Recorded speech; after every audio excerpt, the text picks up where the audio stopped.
Hey everybody, this is Tom with Rocket Restorations, and here we are on a rainy May day in Olympia, Washington. And today's topic, I'm going to show you how to ship a car. Everybody's really intimidated about shipping cars cross country, and it's really not that bad. It really isn't. Let me walk you through the process a little bit. Well, I'll show you the car, we'll give you a little tour of the car, then I'll kind of walk you through the process of how we ship stuff. So a little background on the car. This is a 1967 Dodge Coronet 500. Real solid car. It's a factory big block AC car, which is, pretty unusual. Most of these were 318 cars. We had a customer give us a call and basically said they needed some help getting it started. And, we got it and the wiring was kind of messed up and it just needed a bunch of little stuff. So we got it running for the guy, and then he kind of just decided that he was probably in a little bit over his head. We kind of told him all the stuff we needed to go through on it, and so he just sold it to us, which actually happens more often than you'd think. It does have the RT emblem on the back, but it is a 500.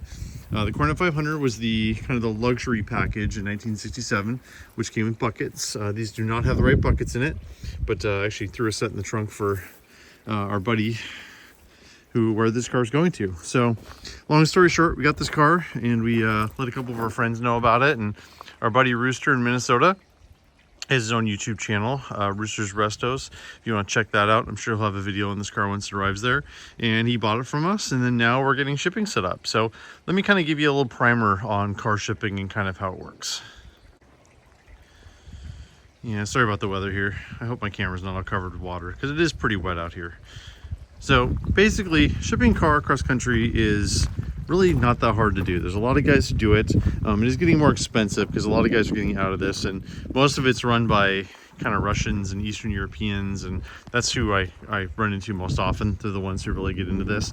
But there's lots of ways to do this. So the way I do it is, I've got a buddy of mine, Alan. He's based out of Florida, and he's basically just a broker. And what there is there's this message board. I can't remember what the name of it is. It's like a transportation hub or something. But you basically have to have a dealer's like a transportation license or DOT number to be on there. And then basically people just post on there, hey, I need to transport 1967 Coronet from Olympia, Washington to Minnesota. And then you post a price, then somebody agrees to ship it. And I don't have access to that board because I don't have a DOT number. So we use my buddy Alan, and he's really great. We shipped probably, 30, 40 cars with him over the years. He does a really good job. I've never had a car damaged in all the cars I've done. And he just kind of is the go-between between me and the shipper.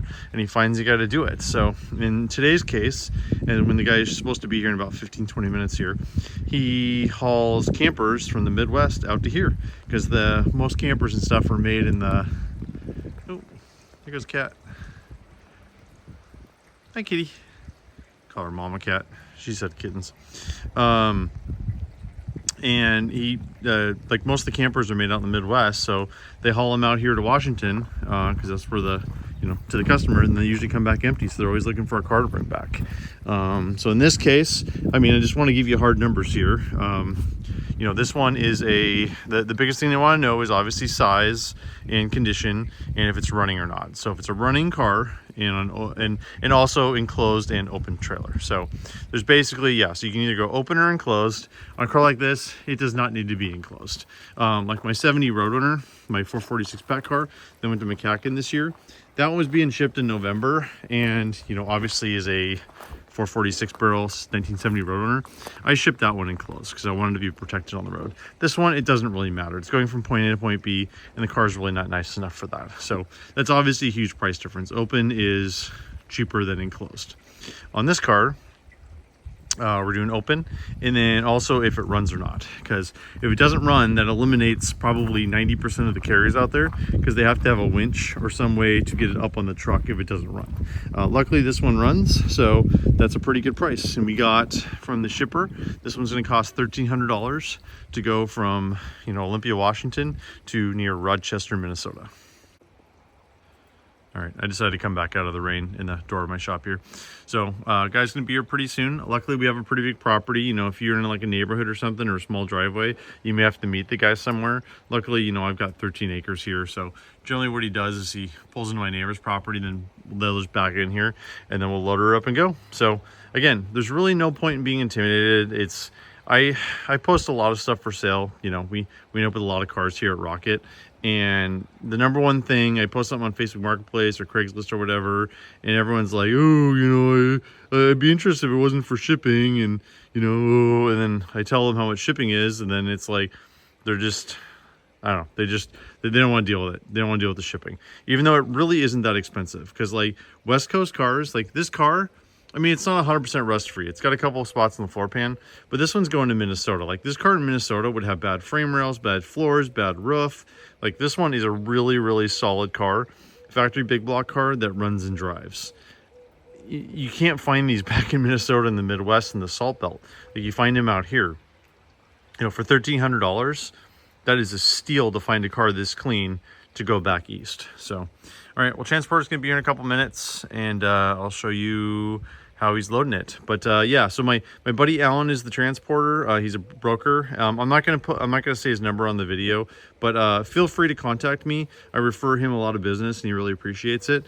So just send me an email, tom@rocketresto.com, or you can call the shop number. And I don't mind giving out Alan's number at all. He's a really good dude. He does good work. You just tell him that Tom from Rocket Restorations gave you his number, and he will hook you up. So, all right, well, transporter's gonna be in a couple minutes. We'll finish the video when he shows up. All right, guy just showed up, so he's gonna pull across and then back right down, and we'll load her up. I'm gonna go direct traffic for him so he can kind of see where he's going, not hit anybody. I'm trying to have Hemi help, but he just wants to go see Jamie. He's not much of a help. He's a little intimidated by big trucks with big air brakes. All right, he's got one car on there. I'm gonna drive this sucker on. All right, so that truck's going off in Ellensburg, 3 hours away. So he's gonna take that one off first and then put Rooster's beauty on there. So get that off and then get the Coronet loaded. This guy's really nice. He's actually based out of the area. All right, we're gonna load this thing up. It's supposed to rain all day, which is annoying.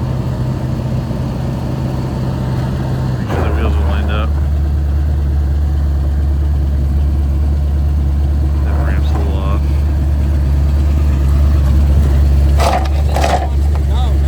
It does, yeah, and the brakes are a little soft. The booster doesn't work, so.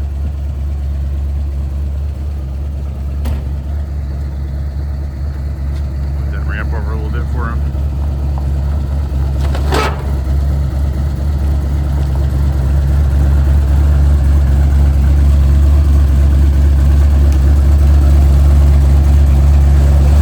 A little narrower than that truck. Uh-oh. Starting to peel out. Gotta get a run at it. It's so wet. No sugar up in it. Sorry, Rooster. Now he's a little crooked. At least having a video if it falls off. He's pretty good. He knows where his trailer is. But yeah, with no sugar up and it's wet like this, you gotta get a running start to get it up there. It sounds pretty good because it has like no exhaust.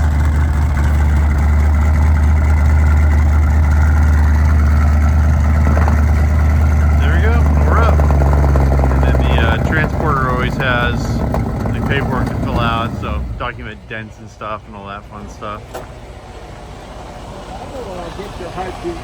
Yeah, it goes pretty good, doesn't it? Yeah. You're pretty good. You know right where to go. All right, well, another one going down the road. Thanks everybody for watching. This is Tom from Rocket Restorations. Again, I'll put in the comments my buddy Alan Gold. He's the broker that we use. If you're interested in using his services, send us an email at tom@rocketresto.com, ROCKETRESTO.com, and we'll hook you up with his number. He does a great job, very reliable, and very reasonable rates. All right, we'll talk to you soon. Thanks for watching.